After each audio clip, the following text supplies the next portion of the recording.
আসসালামু আলাইকুম দর্শক। ভারতের মিডিয়া বলছে, এখন ভারতের পত্রপত্রিকায় বলছে, এবং কলকাতাতে বাংলাদেশের মানুষ না যাওয়াতে হাহাকার বিরাজ করছে। আমরা জানি সেটা হাহাকার বিরাজ করবে কলকাতাতে বাংলাদেশি মানুষ না যাওয়াতে, কারণ কলকাতা ব্যবসা বাণিজ্য এটা নির্ভর করে বাংলাদেশের উপর, বাংলাদেশের পর্যটকদের উপর, বাংলাদেশের রোগীদের উপর। কলকাতা স্বাস্থ্য যে বিভাগটা ব্যবসা দাঁড়িয়েছিল সেটা ব্যাঙ্গালোরে, মাদ্রাজে যেগুলি দাঁড়িয়েছে সেটা বাংলাদেশের মানুষের উপর ভিত্তি করে এই ব্যবসাটা দাঁড়িয়েছিল। আমরা তো নিজে থেকে বন্ধ করে নেই, তোমাদের নরেন্দ্র মোদী বন্ধ করেছে।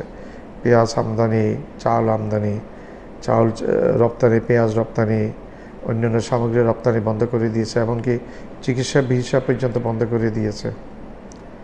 তো এটা তোমরা নিজেদের পায়ে নিজেরা কুড়াল মেরেছো। বাংলাদেশের মানুষ যারা যায় তারা স্বাবলম্বী যথেষ্ট, তাদের কাছে পয়সা দেয়, তোমরা যদি না দাও তাহলে তারা চীনে যাচ্ছে, চীনে যাবে, মালয়েশিয়াতে যাবে, ব্যাংককে যাচ্ছে, তারপর এদিকে পর্যটনের জন্য তারা ব্যাংককে যাচ্ছে, তারপর ইয়েতে যাচ্ছে, পাকিস্তানে যাচ্ছে। সেটা তোমরা তোমাদের নিজের পায়ে নিজের কুড়াল মেরেছ।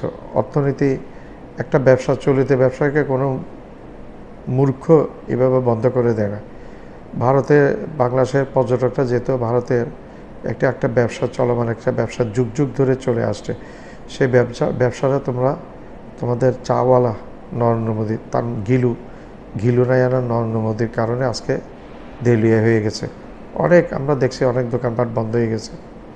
সেটা তোমাদের মিডিয়া বলছে, কিছু কিছু মিডিয়া সত্য কথা বলে, মিডিয়া বলছে, তারপর বিভিন্ন নাগরিকরা বলছে, মোদীকে দোষারোপ করছে এবং ভিসা চালু করে দেওয়ার জন্য বলছে। তবে আমার একটা কথা হলো, আমরা বাংলাদেশিরা কিন্তু ফকিরের জাত না। তোমরা ভিসা আবার চালু করে যে আমরা বাংলাদেশিরা যাব, আমাদের সেখানে একটা কথা আছে, তোমরা তু বললে আসবো, যেই বললে আমরা চলে যাব, সেই বাংলাদেশি আমরা না।